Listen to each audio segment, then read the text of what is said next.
ओम सहना भवतु सहनौ भुनक्तु सह वीर्यं करवावहै तेजस्विनावधीतमस्तु मा विद्विषावहै।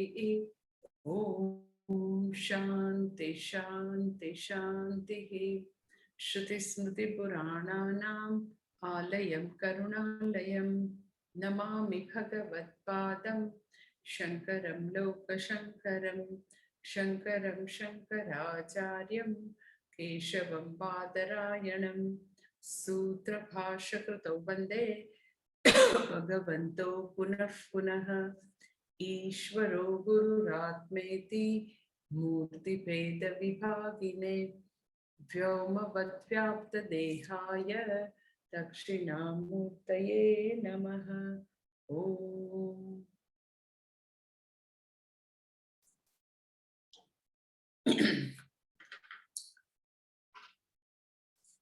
सर्ववेदांत सिद्धांत गोचरं तमगोचरं गोविंदं परमानंदं सद्गुरुं प्रणतोऽस्म्यहम्।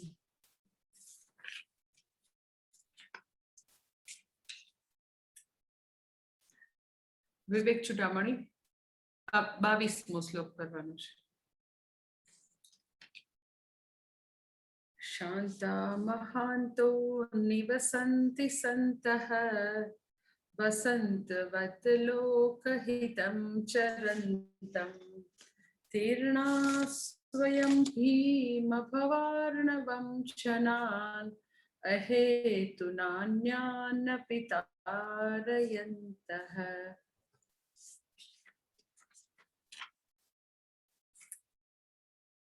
આગળ 21મો શ્લોક જે છે એમાં શિષ્ય પોતાની વ્યથા વર્ણવે છે. આપણે જોયું તો લાસ્ટ સેશનમાં 21મા શ્લોકમાં તો શિષ્યની જે બધી મુશ્કેલી છે, એની જે વ્યથા છે, એનો જવાબ શું છે? તો કે ગુરુજન જે છે એ હવે એનો જવાબ છે. એને જે ભણાવશે, શાસ્ત્રનું જ્ઞાન આપશે, એ એનો જવાબ છે. એટલે આની પહેલા શિષ્યએ પોતાની વ્યથા ખૂબ જ સરસ રીતે વર્ણવી હતી કે દુર્વાર સંસાર દવાગ્નિ તપ્તમ, કે હું આવા સંસારની અંદર હું ત્રિવિધતાથી તપ્ત છું. સંસારમાં એવી આગ છે કે જે બુઝાવી ન શકાય. અને પાછો ગુરુજી હવે એને ઉપદેશ આપવા માટે પ્રવૃત્ત થાય છે. શા માટે? તો કે શિષ્ય જે છે એ પોતે પોતાની સમસ્યાને સરસ રીતે રજૂ કરે છે. ભીતમ પ્રપન્નમ પરિપાહી મૃત્યોઃ, આગળના શ્લોકમાં કે હું ખૂબ ભયભીત છું, હું તમારા શરણે આવ્યો છું, તમે મારી રક્ષા કરો અને તમારા સિવાય મારું કોઈ શરણ નથી. તમે એક જ એવી વ્યક્તિ છો જે મને બરાબર મને જોઈએ છે એવી હેલ્પ કરી શકશો. એટલે હવે શિષ્યના પક્ષે પોતે જે પોતાની મૂંઝવણ રજૂ કરવાની હતી એ કરી દીધી. એટલે હવે તો કે અહીંયા આગળથી ગુરુનો રોલ શરૂ થાય છે. તો 22મા શ્લોકમાં તો પેલા ગુરુ કોણ છે એનું વર્ણન કરે છે. એના પછીના શ્લોકમાં ગુરુ જે છે હવે એની સાથે પછી ડાયલોગ શરૂ કરે છે. ગુરુ જે છે એને પછીથી એસ્યોરન્સ આપે છે. એટલે 22મા શ્લોકમાં પેલા ગુરુ કોણ છે એનું વર્ણન કરે છે. આગળ ઘણું બધું વર્ણન કર્યું તો બી હજી ગુરુનું વર્ણન કરે છે કે કોણ છે ગુરુ. એટલે જે 22મા શ્લોકમાં જે વર્ણન જે છે કે વસંતવત લોકહિતમ ચરંતમ શાંતો મહાંતો નિવસન્તિ સંતઃ, વસંત ઋતુની ઉપમા આપીને ગુરુજીનું વર્ણન કરે છે. તો આ 22મો શ્લોક જે છે એ સચ બહુ પોપ્યુલર શ્લોક છે. બહુ બધા મહાત્મા જે છે એ આ શ્લોકને પોતાના પ્રવચનોમાં ઉદ્ધૃત કરતા હોય. કારણ કે આદિ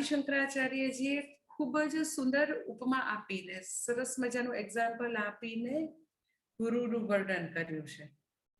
એટલે એવી રીતે કોઈ જાહેર પ્રવચનો હોય કે પોતાનું કંઈક લખતા હોય એવા બધા વિદ્વાન લોકો ગુરુજનો, તો આ ગુરુજીને વસંત ઋતુ સાથે સરખાવવાનું આ એક્ઝામ્પલ છે. એ બહુ બધી જગ્યાએ લોકો ઉદ્ધૃત કરતા હોય. એટલે 22મા શ્લોકમાં જસ્ટ ગુરુજી કેવા છે, શિષ્ય છે ભયભીત છે, અશાંત છે, બિચારો એકદમ રેસ્ટલેસ છે, થાકી ગયેલો છે, ત્રિવિધ તાપથી તપતો છે, એકદમ તપ્ત સંતપ્ત છે.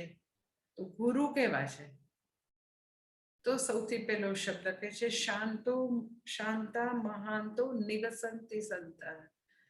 એટલે આપણે ભાષાંતર જોઈ લે તો કે ગુરુ જે છે એ તો એકદમ કેવા છે, તો કે શાંત છે, પછી સાથે સાથે તો કે મહાંત મહાન છે, શાંત છે, અને વસંતવત લોકહિતમ ચરંત. એ વસંત ઋતુની જેમ લોકહિતમ ચરંતમ, લોકોનું હિત કરનારા, શાંત, મહાનતમ એટલે મહદ બ્રહ્મનું જ્ઞાન જેને છે એવા મહાન, શાંત, વસંત ઋતુની જેમ તો કે બધાનું ખૂબ જ ભલું કરનારા, વસંતવત લોકહિતમ ચરંતા. તીર્ણાહા એટલે પોતે તરી ગયા છે, પોતે સંસાર સાગરને પાર કરી ગયા છે. તીર્ણાહા સ્વયં તીર્ણાહા પોતે તરી ગયેલા છે, અને ભીમ ભવાર્ણવમ જનાન તારયંત સ્વયં તરી ગયા છે, માટે ભીમા ભવાર્ણવ એટલે એવું ભયંકર સંસાર સાગર જે છે એ ખુદ પાર કરી ગયા છે. તો કે તારયંત, બીજા લોકોને તો કે એ તારી રહ્યા છે, તરવામાં મદદ કરી રહ્યા છે. આખું ભાષાંતર એવી રીતે થશે કે ગુરુજનો અત્યંત શાંત છે, મહાન છે, વસંત ઋતુની માફક સર્વજનનું હિત કરનારા છે, પોતે મહાભયાનક સંસાર સાગરને પાર કરી ચૂક્યા છે, અને અન્ય જનાન બીજા બધા લોકોને અન્યાન અપી તારયંત અહેતુના પોતે તો કે નિષ્કામ ભાવે કોઈ હેતુ વિના બીજા બધા લોકોને તરવામાં મદદ કરી રહ્યા છે. સૌથી પહેલો શબ્દ છે શાંત. ગુરુજી જે છે એ શિષ્ય છે આવો સંતપ્ત છે, ખૂબ જ રેસ્ટલેસ છે, દુઃખી છે. તો ગુરુ જે છે એ બી એવા જ છે, એ બી એકદમ રેસ્ટલેસ છે, એ બી દુઃખી છે, એ બી ત્રિવિધ તાપથી તપતા છે. તો કે ના ના ના, ગુરુજી તો કેવા છે, તો કે અત્યંત સ્વસ્થ અને શાંત છે.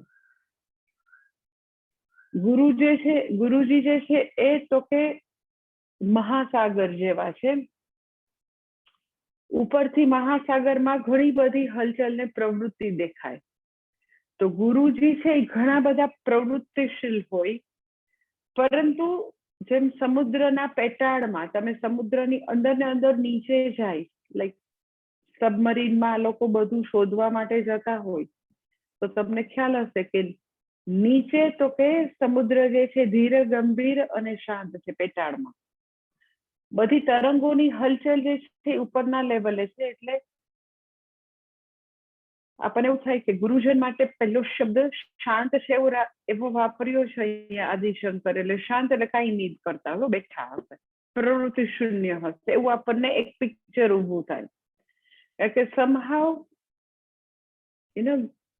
જે લોકો દુનિયામાં પોતાનું કંઈ બી કર્મ કરી રહ્યા હોય, પોતાનું કંઈક એઝ એ પ્રોફેશનલ પર્સન કામ કરતા હોય, બિઝનેસ પર્સન તરીકે કામ કરતા હોય, ગૃહસ્થી તરીકે કામ કરતા હોય, માતા પિતા તરીકે પોતાની ડ્યુટી બજાવી રહ્યા હોય, તો બધાને એક એવી સાર્વત્રિક ભ્રમણા છે કે પ્રવૃત્તિ અને શાંત અને સ્વસ્થ રહેવું એ બંને જાણે કે વિરોધાભાસી વસ્તુ છે.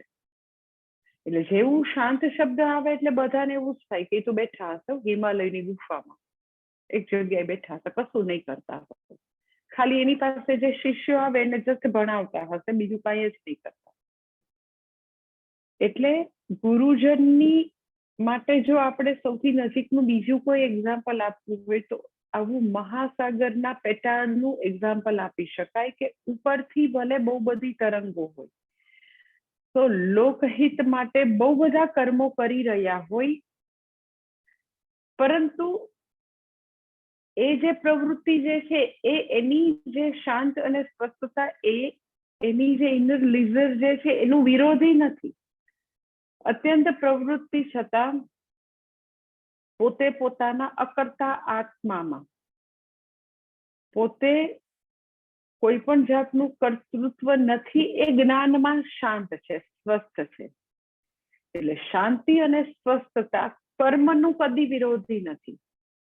એટલે શરીર, મન, બુદ્ધિ, ઇન્દ્રિયોના સ્તરે બધી પ્રવૃત્તિ થતી રહેતી હોવા છતાં હું તો કે શાંત છું, સ્વસ્થ છું એ જ્ઞાનમાં એ સ્થિત છે. એટલે કે સૌથી પહેલું એટલે કે છે કે શાંત મહાંત, કે વ્યક્તિ શાંત છે, સ્વસ્થ છે, એનું એવું ઇનર કમ્પોઝર સ્થિતિ છે, પ્રશાંતિ અવસ્થા છે. અને એ તો કે આવા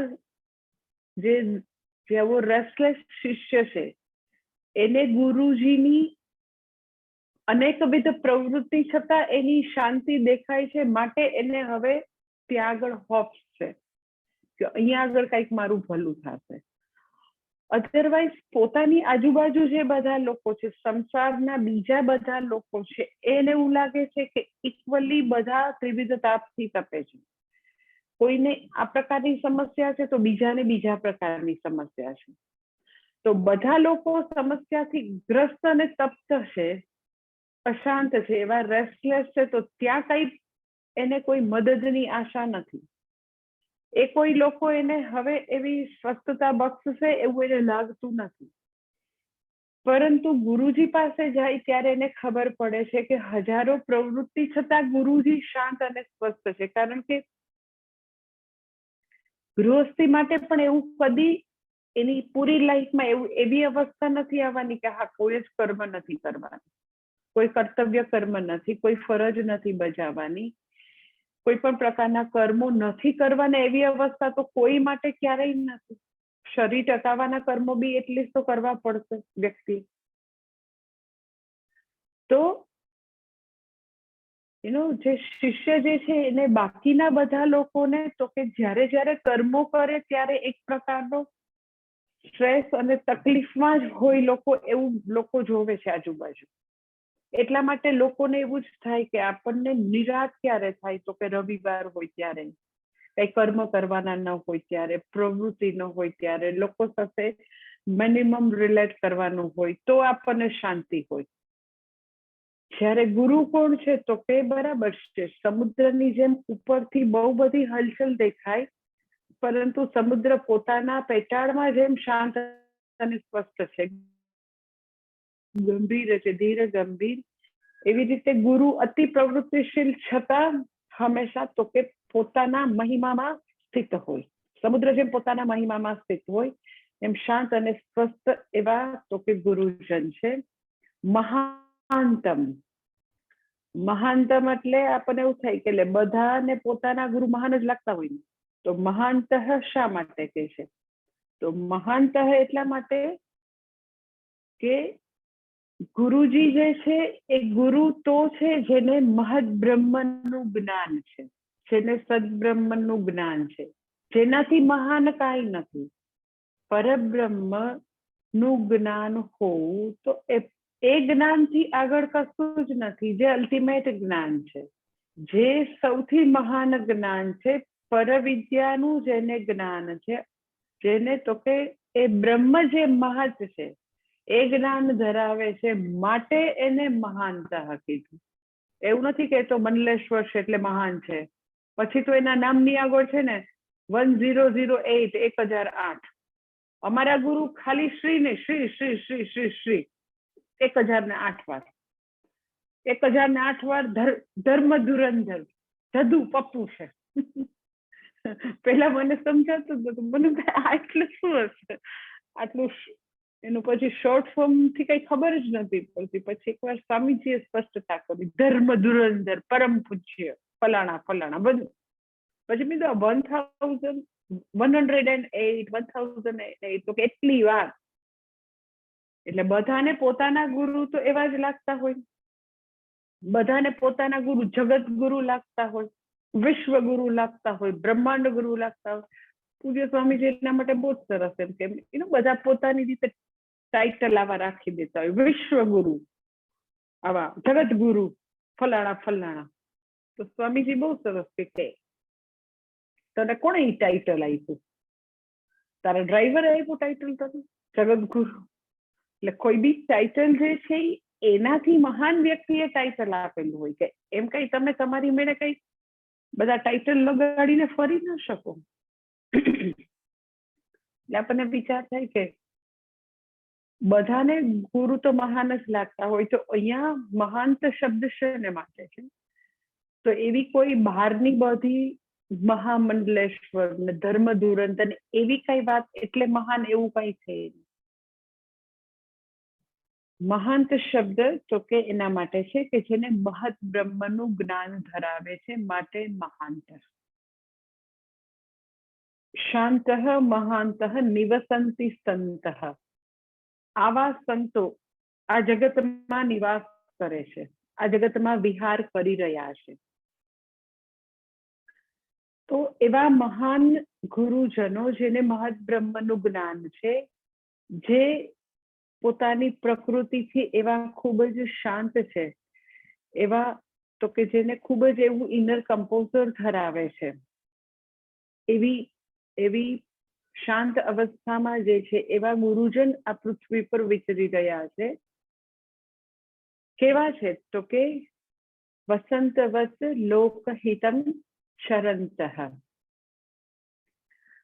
એ લોકો તો કે આ બધા સંત મહાત્માઓ, ગુરુજનો, સંન્યાસીઓ તો કે વસંત ઋતુ જેવા છે. વસંતવત એટલે વસંત ઋતુ જેવા છે.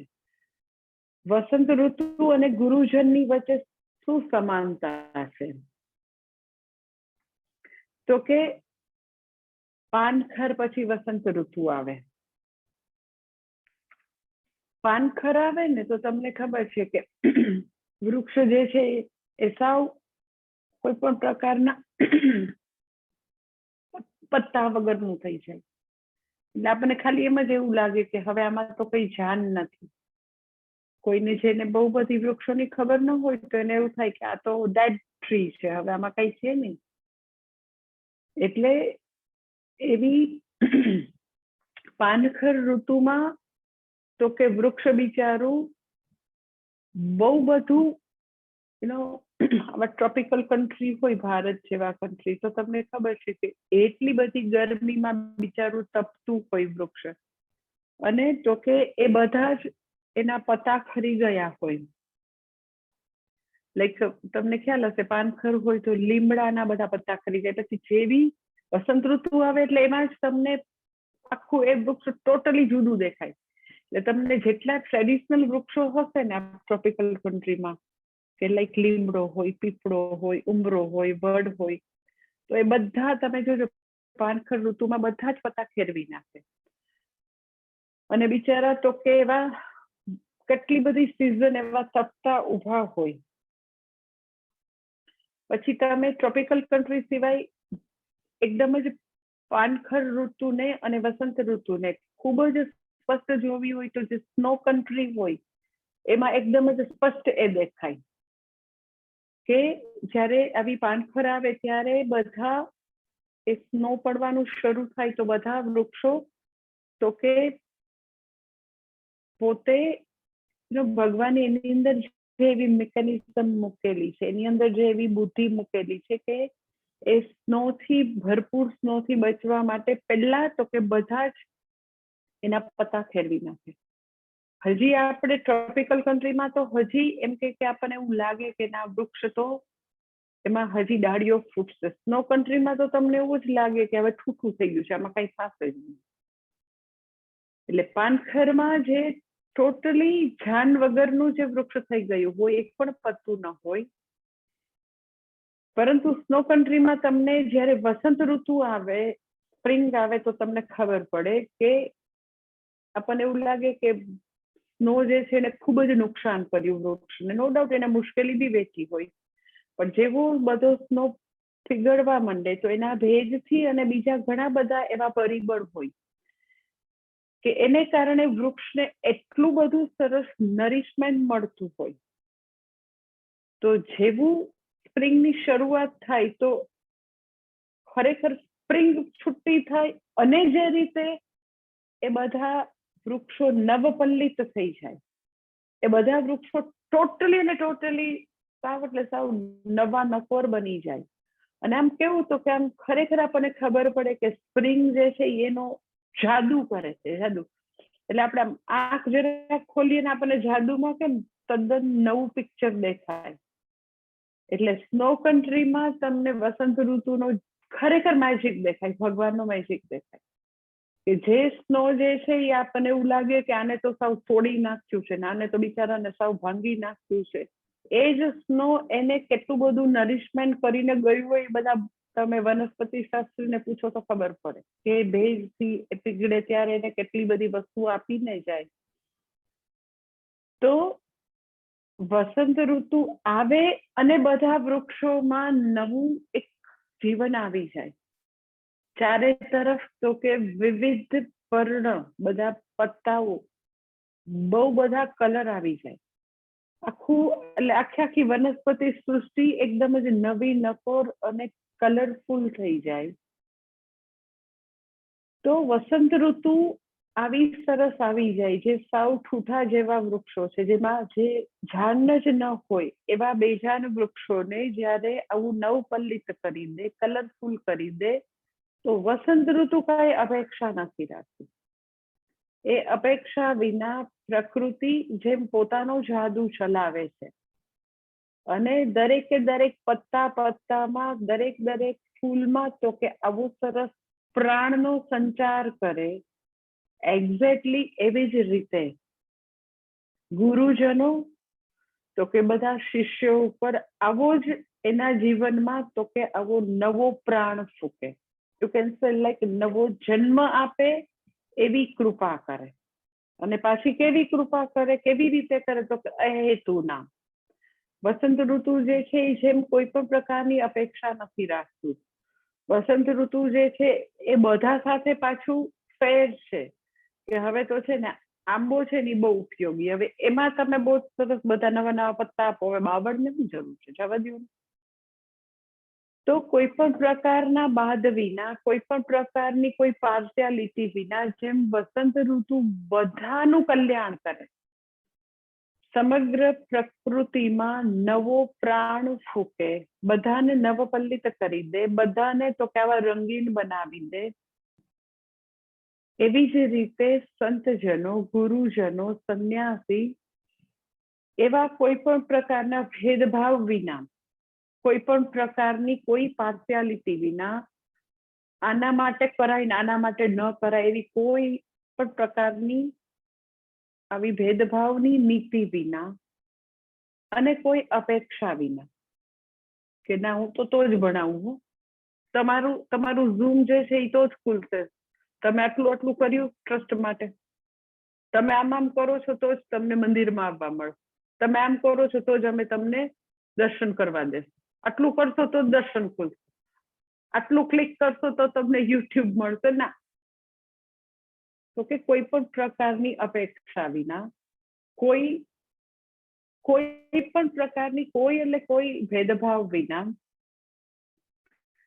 સંત આવા મહાન લોકો, શાંતા મહાનતઃ એવા બધા સંન્યાસી તો કે હંમેશા બધા જ લોકોનું હિત કરનારા છે.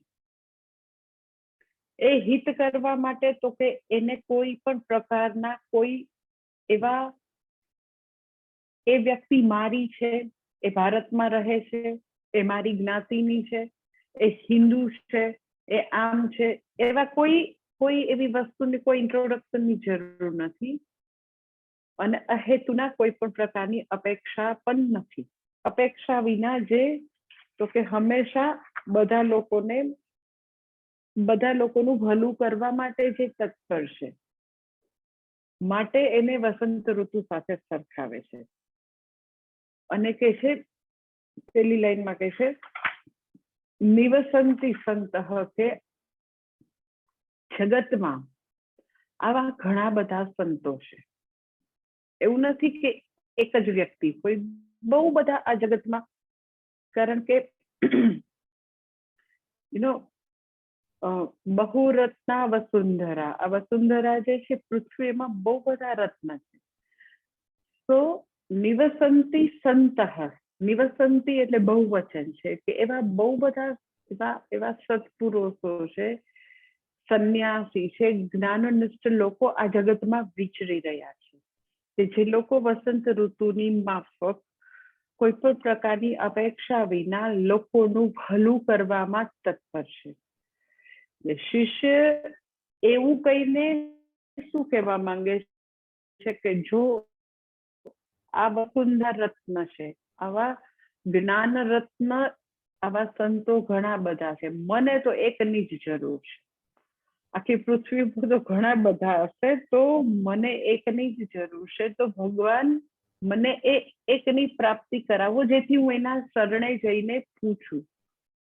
શિષ્ય જે છે, આની પહેલાના શ્લોકમાં કીધું હતું કે આપણે તમ પ્રસન્નમ અનુપ્રાપ્ય પૃચ્છેત.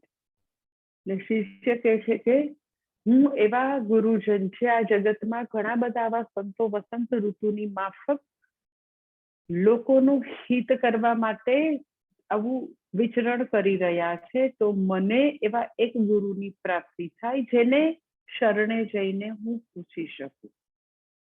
પૂછું એનો અર્થ એમ કે વ્યક્તિ જે છે એ ઘણી બધી વિચારશીલ છે, પોતાની સમસ્યાને સમજે છે. શા માટે એ વ્યક્તિ જે છે ગુરુજનની પાસે જઈને એને પૂછવું છે? તો કે સ્વયં તીર્ણાહા, એ વ્યક્તિ જ્ઞાનનિષ્ઠ વ્યક્તિ જે છે એ પોતે આવા ભવસાગરમાંથી, આવા ભયાનક સંસાર સાગરમાંથી પોતે તરી ગઈ છે. પોતે તરી ગઈ છે એટલે શું? ખરેખર કોઈ મોટો બધો એવો સંસાર છે કે જેને ખરેખર એને સ્વિમિંગ કરીને ક્રોસ કરવાનો છે? તો આપણે આની પહેલાના સેશનમાં જોયું હતું કે સંસારને સાગરની ઉપમા આપી છે, કારણ કે સાગર જે છે એવી રીતે કોઈ લોકો એને નદીની જેમ સ્વિમિંગ કરીને એક કિનારેથી બીજે કિનારે કોઈ એને પાર ન પહોંચી શકે. એ અશક્ય છે એને પાર આવવું. એમ સંસાર જે છે એની સમસ્યાઓ, એમાં જે કાંઈ વ્યક્તિની અસ્વસ્થતા છે, અધૂરપ જે છે, એને એક એક કરીને ઉકેલીને એમાંથી વ્યક્તિ પાર આવી જશે એવું બનવાનું નથી. એટલે ગયા સેશનમાં એટલા માટે સંસારની વ્યાખ્યા મેં આપેલી હતી કે સંસાર એટલે શું? તો કે બિકમિંગ લાઈફ. બિકમિંગ લાઈફ એટલે શું? તો કે એનો પાર જ નથી. ધેટ્સ વાય ઈ સંસાર સાગર છે. બિકમિંગ લાઈફ જે છે એ કદી પૂરી નથી થવાની. બિકમિંગ લાઈફ એટલે શું? તો કે વ્યક્તિને પોતાના સુખનો આધાર, પોતાની વિરાટનો આધાર, પોતાના આનંદનો આધાર હંમેશા ભવિષ્ય ઉપર હોય. કે આટલું થઈ જાય ને પછી હું ઓકે થાય. That is becoming life. એટલે અત્યારે જે મોમેન્ટ જે છે એમાં હું સુખી નથી. ઇફ એટ ઓલ સુખી હોઉં તો થોડુંક ખૂટે છે, આટલું થઈ જાય ને તો બધું બરાબર છે. અત્યારે હું કદાચ દુઃખી નથી એવું હું માની લઉં, પણ છતાં થોડુંક આટલું ખૂટે છે. અને એ કેવું છે? તો કે અત્યારે પ્રેઝન્ટમાં આ મોમેન્ટ આટલું ખૂટે છે, પણ આટલું થઈ જાય એટલે બરાબર જ થઈ જાય. That is called becoming life. એટલે જે આટલું બાકી છે એવું 3 વર્ષે લાગતું હતું એક બાળક તરીકે, અને 73 વર્ષે ઈ જ લાગે. એટલે આખી જીવનની યાત્રામાં તો કે વ્યક્તિને કદી અત્યારે જે મોમેન્ટ છે એમાં હું બરાબર છું, હું પૂર્ણ છું, હું આનંદ સ્વરૂપ છું, કશું ખૂટતું નથી, એ જ્ઞાન આવી રીતે બધા પેચવર્ક કરીને આવું બધું એના એજન્ડા ફૂલફિલ કરીને એક સ્ટેજ નથી આવવાનું. પૂર્ણત્વ કંઈક કરીને કે કંઈક ત્યાગ કરીને પૂર્ણત્વ નથી આવવાનું. પૂર્ણત્વ જેવી વસ્તુ છે તો એ છે એ મારે જ્ઞાન પ્રાપ્ત કરવું. એ કશેથી આવી ન જાય. ઇન્ફિનિટી જે છે એ કદે અનંતતા કદી આવી ન જાય. એ છે મારે ઓળખવાની હોય. આપણે શું કરીએ છીએ તો કે એ ફાઇનાઇટ નંબરની અંદર બીજો ફાઇનાઇટ નંબર એડ કરવાનો પ્રયત્ન કરીને એવું લાગે કે હું ઇન્ફિનિટી પ્રાપ્ત કરી લઈશ. તો ફાઇનાઇટ નંબર ગમે એવો મોટો આંકડો હોય તો તમે એમાં કોઈ એવો ફાઇનાઇટ નંબર ઉમેરો તો કદી ઇન્ફિનિટી એનું પરિણામ ના આવે. That is called becoming life. એટલે 3 વર્ષે એઝ અ ચાઇલ્ડ જે અધૂરપ લાગતી હતી કે મમ્મીએ આવું ન કર્યું, કે આવું ફ્રોક ન લઈ આવી દીધું, કે આવું ટોય ન લઈ આવી દીધું, તો એ અસંતુષ્ટિ, અધૂરપ, દુઃખીપણું, ખાલીપો 73 વર્ષે પણ એવો જ છે. ખાલી નિમિત્તો બદલાયા છે. તો એ આટલા 70 વર્ષમાં એને એવી જ સ્ટ્રગલ કરી કે કંઈક કરીને એ સેન્સ ઓફ લેકને હું ભરી દઉં, અધૂરપને ભરી દઉં, અસંતુષ્ટને ભરી દઉં. એટલે દરેક વખતે એવું થાય કે મારો જે સુખ અને પૂર્ણતાનો પ્યાલો છે એમાં બસ જરાક જ ખૂટે છે, જરાક જ.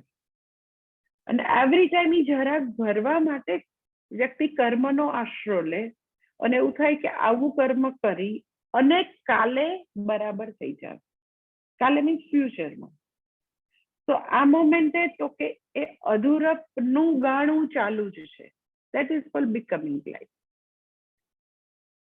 એટલે વ્યક્તિને જન્મો જન્માંતર પછી એવો વિચાર આવે કે કરીને મને જે સુખ જોઈએ છે, નિરાત જોઈએ છે, જે પૂર્ણતાની ઝંખના છે, એ કરીને નથી મળતી.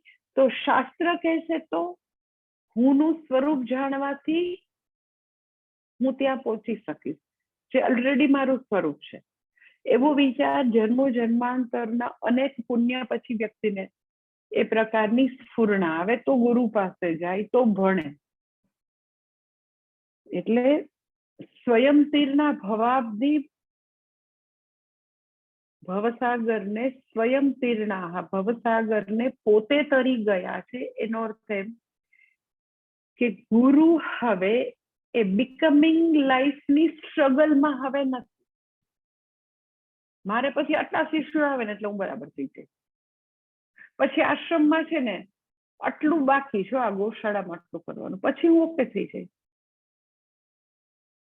તો એ સંન્યાસી કે ગુરુજન કે જે બધા મંડલેશ્વરના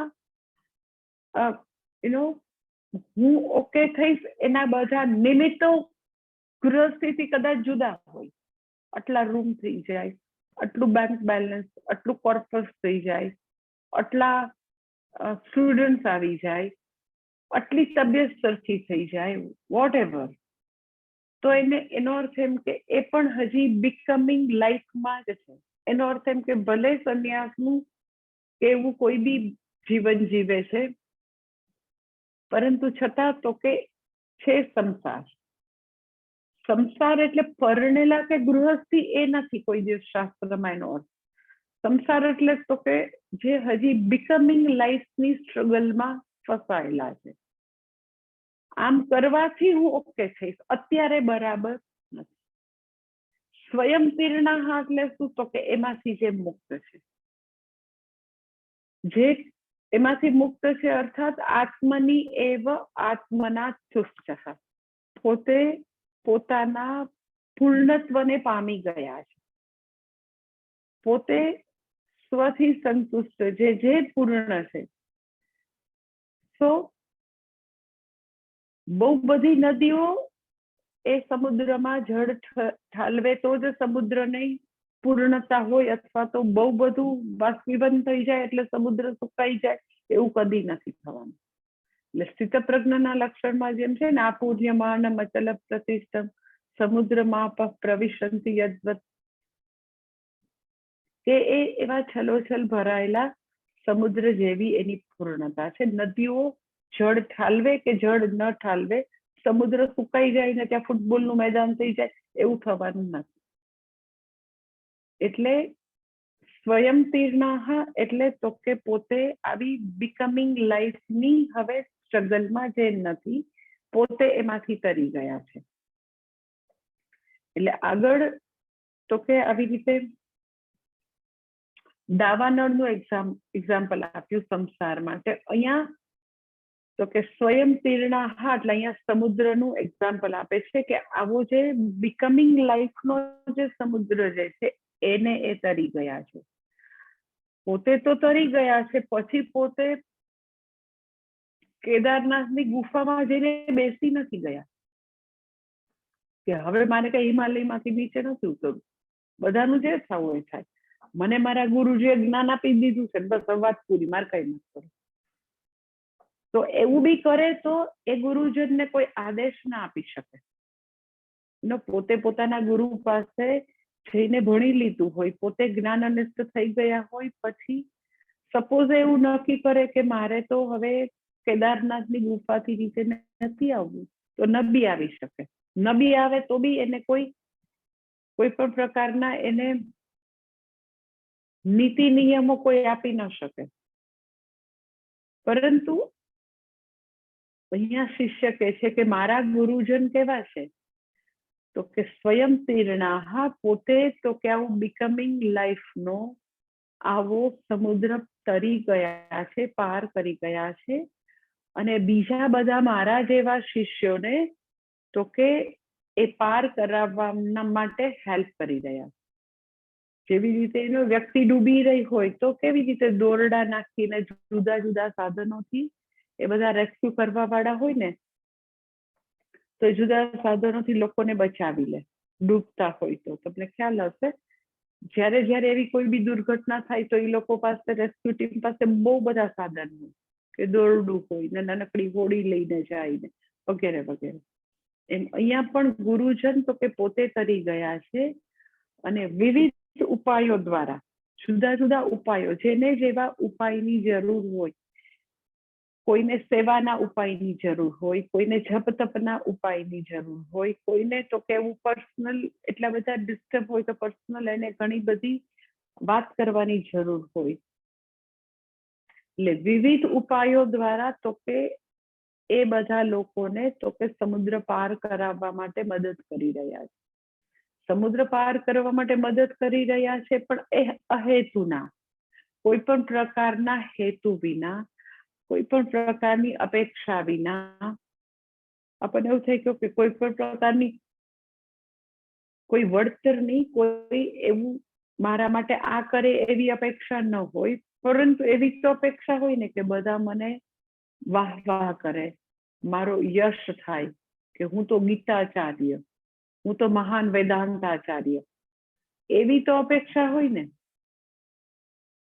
કારણ કે જે એષણાત્રય જે છે ને, મનુષ્ય જે છે એની અંદર 3 પ્રકારની એષણા સહજ છે, એકદમ સ્વાભાવિક રીતે હોય જ બધામાં.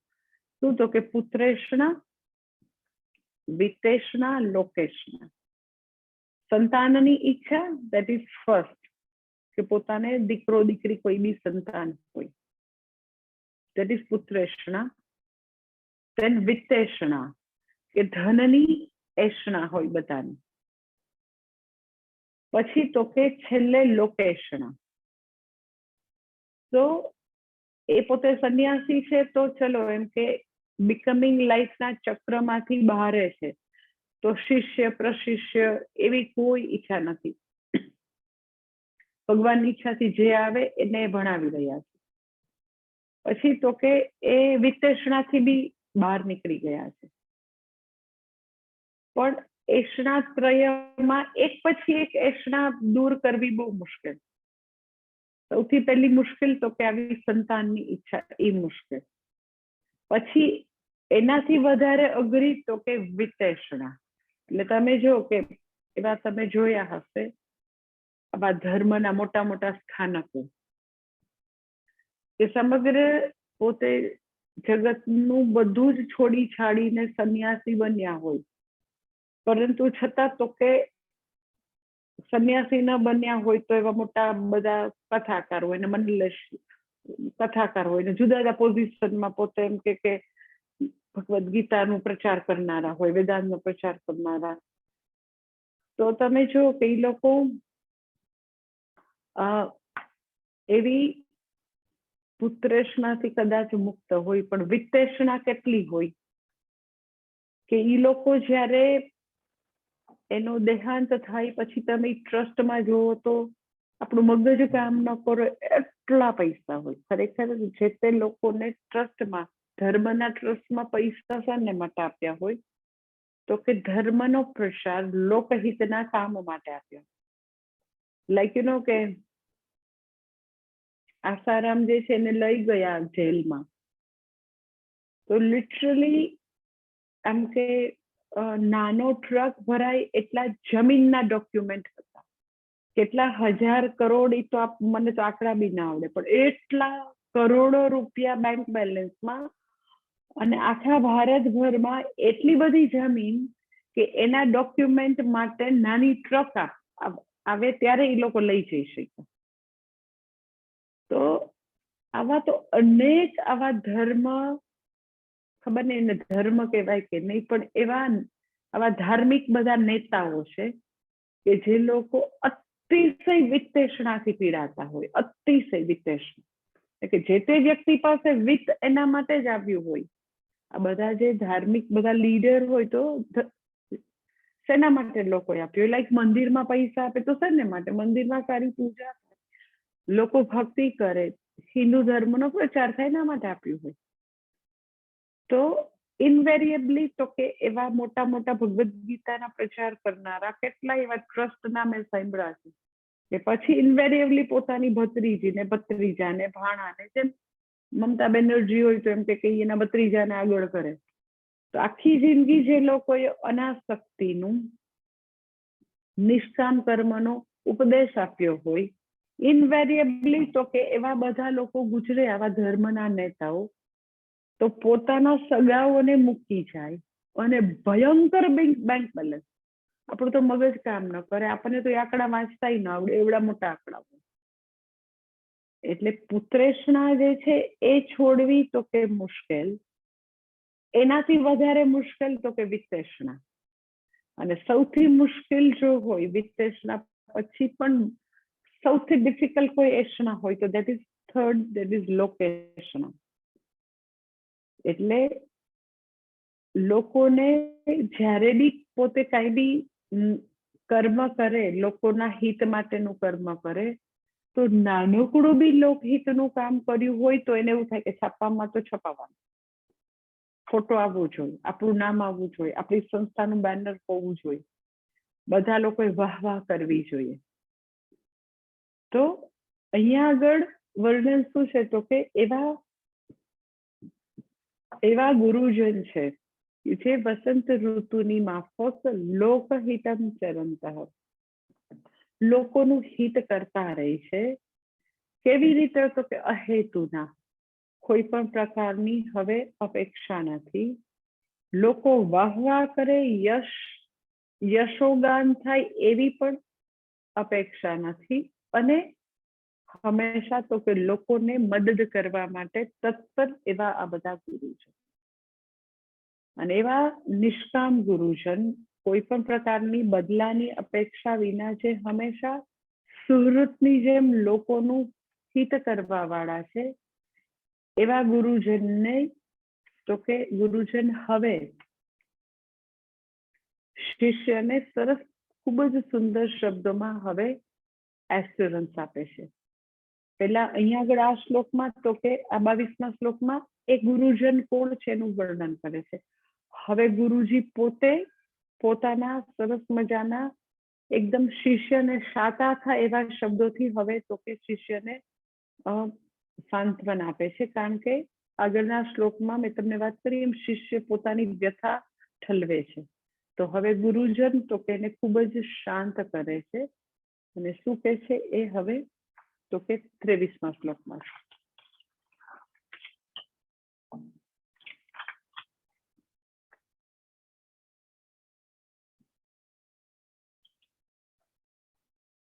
मा भैष्ट विद्वंस्तव नास्त्यपायः संसार सिंधो तरणे सुपायः येनेव याता यतयस्य पारं तमेव मार्गं तव निर्दिशामि. કે છે મા ભેષ્ટ વિદ્વન, મા ભેષ્ટ વિદ્વન તવ નાસ્ત્યપાયઃ. મા ભેષ્ટ એટલે તું જરા પણ, હે વિદ્વાન તું જરા પણ તારે ડરવાની જરૂર નથી, તું જરા ભયભીત ન થા, જરા પણ ભયભીત ન થા. હે વિદ્વાન શિષ્યને ઉદ્બોધન કરે છે, શિષ્યને ઉદ્દેશીને કહે છે કે હે વિદ્વાન તું જરાય ડરમાં, તું ભયભીત નહીં થા.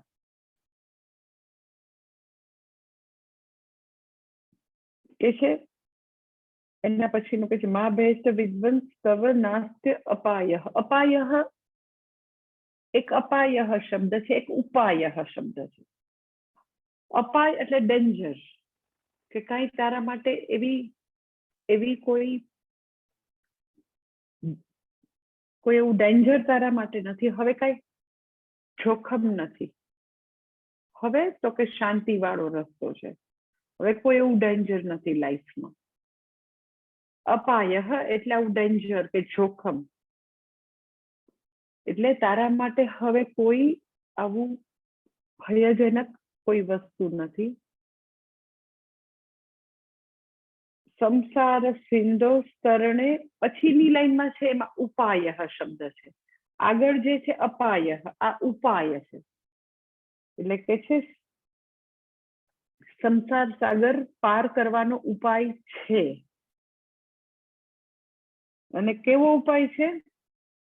તો કે યેનેવ યાતા યતયઃ અસ્ય પારમ, કે હું તારા માટે એ જ માર્ગ બતાવીશ.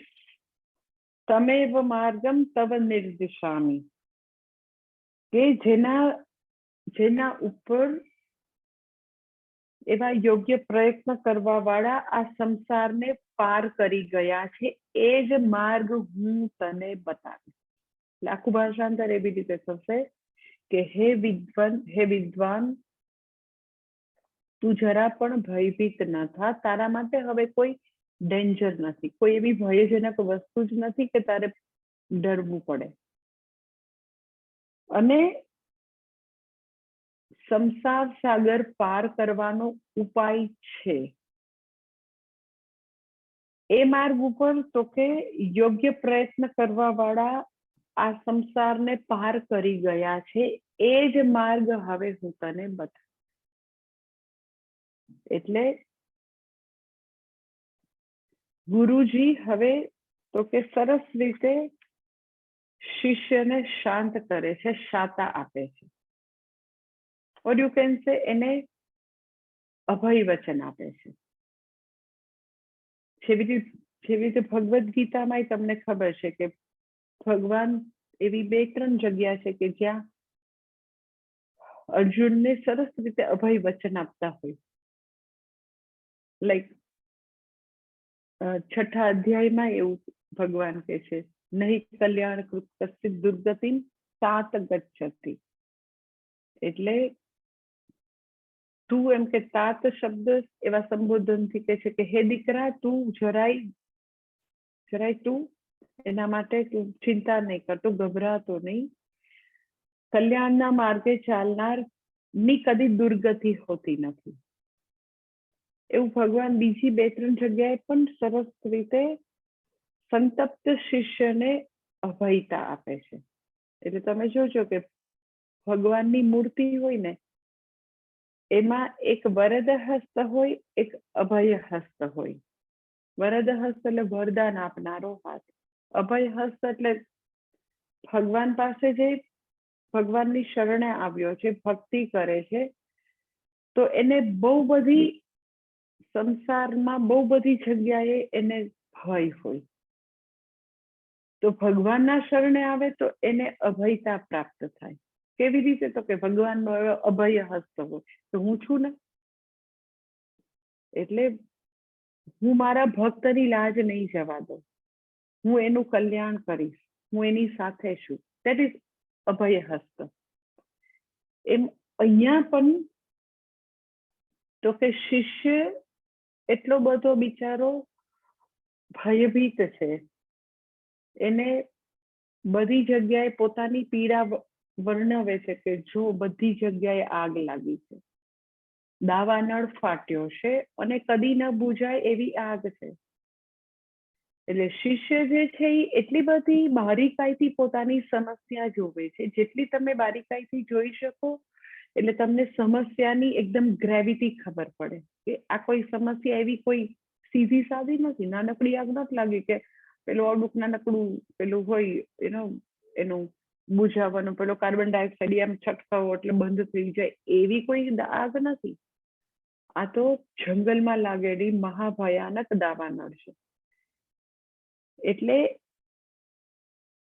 વ્યક્તિ પોતાની સમસ્યાને જ્યારે ખરેખર એની ગ્રેવિટી જોઈ શકે, એ સમસ્યા કેટલી બધી ઊંડી છે, કેટલી બધી સમસ્યા જે છે એ ભયાનક છે એવું ખબર પડે, એટલે વ્યક્તિ એને ખબર પડે કે મને તો કઈ ખબર નથી પડતી, હવે આમાંથી બચવાનો શું માર્ગ હોય, હવે શું થશે, કેવી રીતે આને પાર કરવું, કેવી રીતે સુલઝાવવું. એટલે એટલી બધી વ્યક્તિ ભયભીત હોય, રેસ્ટલેસ હોય, એને કઈ ક્લુ મળતો જ ન હોય અને ગુરુજી પાસે જાય, કારણ કે એની માટે એને અત્યંત શ્રદ્ધા છે, એટલે શરણે ગઈ છે. એવે વખતે ગુરુજી ઇન્વેરિયેબલી પોતે સંસાર સાગરને તરી ગયા છે, પોતે જ્ઞાનનિષ્ઠ છે, પોતે તો કે શિષ્યની સ્ટ્રગલને એકદમ જ જાણે છે. એટલે ઇન્વેરિયેબલી ગુરુ જે છે એ હંમેશા આવું જ કહેતા હોય. શું? તો કે માં બેસ્ટ, કે તું ડરમાં જરાય, તું જરાય ભયભીત ન થા, કારણ કે મારી પાસે ઉપાય છે. એને અત્યારે સંસારમાં ગૃહસ્થાશ્રમમાં બીજા કોઈને પૂછે તો એ અગર પોતાની સમસ્યાનું વર્ણન કરે તો સામેની વ્યક્તિ એનાથી એની મોટી સમસ્યાનું વર્ણન કરે, તો એને પોતાની સમસ્યા તો નાનકડી દેખાય કે આ તો અમારાથી બધા દુઃખી છે. એટલે જાય ક્યાં વ્યક્તિ જ્યાં બી જાય તો એને ખબર પડે કે આ તો ઘેર ઘેર માટીના ચૂલા છે, કોણ કોને હેલ્પ કરે. એટલે આ એક જ ગુરુજીનું સ્થાન એક જ એવું છે કે એ સામે કઈ એની સમસ્યાઓ નહીં વર્ણવવા માંડે. એને મન તો કોઈ સમસ્યા છે જ નહીં, એને મન કોઈ દુઃખ ના કોઈ કારણો છે જ નહીં, જે છે એ તો કેવી સિચ્યુએશનલ પ્રોબ્લેમ છે તો એનો હલ એને ખબર છે વ્યવહારિક વસ્તુઓમાં. તો આખા જગતમાં એક ગુરુ એક જ એવું સ્થાન છે અને આવા જ્ઞાનનિષ્ઠ ગુરુ જ આવું કહી શકે. શું? તો કે માં બેસ્ટ અસ્તિ ઉપાય, છે ઉપાય, ડરવાની તારે ક્યાં જરૂર છે. તમે જો કોઈ લાંબુ કઈ નહીં, એટલું આ બ્યુટીફુલ છે કે ખૂબ જ સંતપ્ત વ્યક્તિ, દુઃખી થતી વ્યક્તિ જ્યારે ગુરુ પાસે આવે તો આટલું જ વાક્ય, આટલું જ, માં બેસ્ટ અસ્તિ ઉપાય, ધેટ્સ ઓલ. આપણને એવું થાય કે એમાં શું બહુ જ બ્યુટીફુલ છે. તો શું છે હું તમને કહું કે વ્યવહારમાં મેં આવું જોયું છે ઇન્વેરિયેબલી કે માતા પિતા પાસે બાળક આવે ને કઈક સમસ્યા લઈને, ટીનેજર છોકરું કે કોલેજમાં જતું બાળક કે પરણેલા છોકરાઓ પોતાના ગૃહસ્થાશ્રમના પ્રોબ્લેમ લઈને મા બાપ પાસે આવે સપોઝ, ઓર ક્યાંય બી નાની મોટી મુશ્કેલી લઈને આપણી આજુબાજુના લોકો આપણી પાસે આવે, ફ્રેન્ડ્સ છે, સિબલિંગ્સ છે, બાળકો છે, મિત્ર મંડળ છે, સ્પાઉસ છે એકબીજાને, તો લોકો જનરલી શું કરે? તમે જો કે જ્યારે જ્યારે લોકો કંઈ પણ પોતાની મુશ્કેલી લઈને આવે ને, ખાસ કરીને પોતાના બાળકો અને સ્પાઉસ, તો એની ઈ જે મુશ્કેલી અને ઓલરેડી સંતપ્ત હોય, કંઈક ફ્રેન્ડ્સમાં એને બિચારાને છોકરાઓને તકલીફ થઈ હોય, કંઈક સિબલિંગ્સમાં ઝઘડા થયા હોય, બારેથી કંઈક પ્રોબ્લેમ હોય કોલેજનો, ઓલરેડી એ લોકો સમસ્યાથી ઘેરાયેલા હોય, તકલીફમાં હોય, તો મેં આવું જોયું કે ઇન્વેરિયેબલી લોકો એને સવાલો, પ્રશ્નોની જડી વરસાવે એની ઉપર. તો શું થયું પછી? કેમ આમ થયું? તો આવું ન કરવું જોઈએ ને. Didn't I tell you? એટલે પ્રશ્નો પૂછીને એવા મૂંઝવી દે. ઓલરેડી પેલા લોકો જે કોઈ હોય સ્ટ્રેસ્ડ આઉટ હોય તકલીફોથી, અને પછી એને તો કે વિટનેસ બોક્સમાં ઉભા રાખી અને આવા 50 પ્રશ્નો પૂછે, તો એ કોઈને મદદ કરવાની કોઈ પણ રીતે મેથડ છે જ. મેં આવું જોયું કે ઇન્વેરિયેબલી લોકો પ્રશ્નોની જડી વરસાવે. તો પછી મોઢું કેમ ચડેલું છે? થયો લાગે છે ઝઘડો, પણ હું કહું છું ને તારા ફ્રેન્ડ નો રાખવો છે, મને ખબર જ નથી આવશે. તો didn't I tell you? Advice, criticism, પ્રશ્નો, આ 4 વસ્તુ. તમે જો કોઈ દિવસ કોઈ મા બાપે એવું કીધું, ચિંતા નહીં કર, થઈ જશે, એનું કંઈક સોલ્યુશન તો હશે જ ને, આપણે સોલ્યુશન કાઢશું. એવું કેટલા લોકો કે તમે મને કહો. એટલે કેવી રીતે how to relate with our people, પોતાના ડિયર એન્ડ નિયર જે છે એ સંતપ્ત છે, તો એની સાથે વાત કરવાની આ બેસ્ટ મેથડ છે. મા બેસ્ટ અસ્તિ ઉપાય. પણ ઉપાયની તો વાત જ નથી કરવી. શું કરવાનું? તો કે ભૂતકાળના સ્કેલેટન કાઢી અને એને હવે બરાબર ચાપખા મારવાનો સમય આવ્યો છે. એટલે હવે એ પ્રશ્નોની જડી વરસાવી અને એને ચાપખા મારશે. એટલે આટલું વાક્ય બહુ જ સરસ છે કે મા બેસ્ટ અસ્તિ ઉપાય. કઈ ડરવાની જરૂર નથી, છે ઉપાય. આપણે વિચારશું, આપણે ભેગા થઈને બ્રેઇનસ્ટોર્મિંગ કરીએ, કાંઈક તો સોલ્યુશન સરસ આવી જ જશે. એટલે અહીંયા તો એવું નથી કે ગુરુજનને ખબર નથી, એની પાસે તો હકીકતે તો કે મહાન ઉપાય છે. કયું? તો કે મહાનતઃ, પોતે મહદ બ્રહ્મનું જ્ઞાન ધરાવે છે. એ જ્ઞાન હવે શિષ્યને પોતે આપવા જઈ રહ્યા છે. આનાથી મોટો ઉપાય શું હોઈ શકે? પરંતુ વ્યવહારમાં આઈ ટેલ યુ કે આપણે ફોકસ ઉપાય ઉપર કરીએ તો ઉપાય શું છે, પ્રશ્નોની જડી વરસાવીએ તો એવું થાય. એટલે વાત કરવાની, જે વાતચીત કરવાની કલા છે, એ બધાએ આ કેળવવાની જરૂર છે. કે આપણે જ્યારે બીજી વ્યક્તિ સાથે વાત કરીએ છીએ, ઓનેસ્ટલી એવું એક તમે હોમવર્ક કરી શકો. હું તમને બધાનું હોમવર્ક આપું કે તમે તમારી રીતે લખજો ડાયરીમાં કે જ્યારે કોઈ નાની મોટી આવી બધી મુશ્કેલીઓ સંબંધોમાં બધા તમારી પાસે આવતા હોય, ડિસ્કસ કરતા હોય, તો તમે તમારું હોમવર્ક એ છે કે તમે એ બધા પ્રોબ્લેમ સોલ્વ કરવા માટે સલાહના વાક્યો, પ્રશ્નોની જડી, ક્રિટિસાઇઝ, એ 3 કેટલું કર્યું અને ઉપાય વિશે કેટલું વિચાર્યું. મેં એવું જોયું છે કે રિએક્શન રૂપે આ 3 વસ્તુ આવે.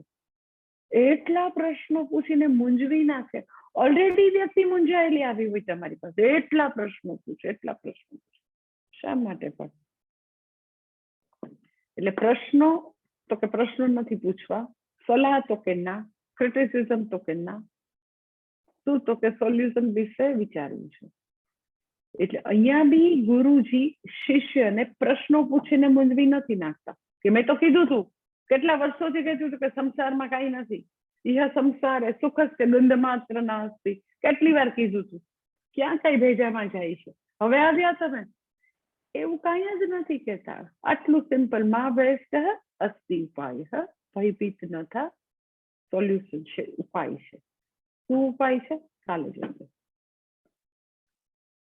ઓમ પૂર્ણમદ પૂર્ણમિદમ પૂર્ણાત પૂર્ણમુદચ્યતે પૂર્ણસ્ય પૂર્ણમાદાય પૂર્ણમેવાવશિષ્યતે.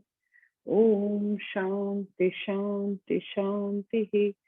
હરિ ઓમ. શ્રી ગુરુભ્યો નમઃ. હરિ ઓમ.